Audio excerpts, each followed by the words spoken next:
রাজশাহীর তানোরে নলকূপের গর্তে পড়ে যাওয়া 2 বছরের শিশু সাজিদকে প্রায় 32 ঘন্টা পর অচেতন অবস্থায় উদ্ধার করে ফায়ার সার্ভিস।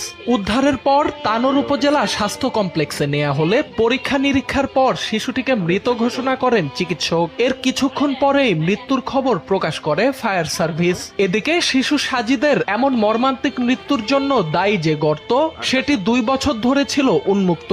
সেচের জন্য গভীর নলকূপ বসাতে পরপর 3টি স্থানে খনন করেছিলেন তানোরের কোয়েলহাট পূর্বপাড়া গ্রামের বাসিন্দা কাসির উদ্দিন। তবে পানি না পাওয়ায় নলকূপ বসাতে পারেননি। ভরাট না করে পরিত্যক্ত অবস্থায় প্রায় 2 বছর গর্তগুলো ফেলে রেখেছিলেন কাসির উদ্দিন, যার একটি গর্তে পড়ে যায় 2 বছরের শিশু সাজিদ। RICL TMX, যুগের পর যুগ স্থাপনা থাকে মজবুত। সাজিদের মা রুনা খাতুন কান্নাজড়িত কণ্ঠে বলেন, 3টি জায়গায় গর্ত খোঁড়া হয়েছিল, বন্ধ না করে গেল 2 বছর ধরে এগুলোকে সেভাবেই ফেলে রাখা হয়। প্রশ্ন করেন, কেন ফেলে রাখা হয়েছিল? আমি কাসির উদ্দিনের কাছে জানতে চাই। এজন্য ওই ব্যক্তির শাস্তিও চান তিনি। শোকাহত রুনা আরো জানান, ঘটনার পর কাসির একবার দেখতে এসেছিলেন, তারপর আর আসেননি, তিনি পালিয়ে গেছেন। এদিকে দুর্ঘটনার জন্য তার অবহেলা ও অসতর্কতাকে দায়ী করে দৃষ্টান্তমূলক শাস্তির দাবি করেছেন এলাকাবাসী।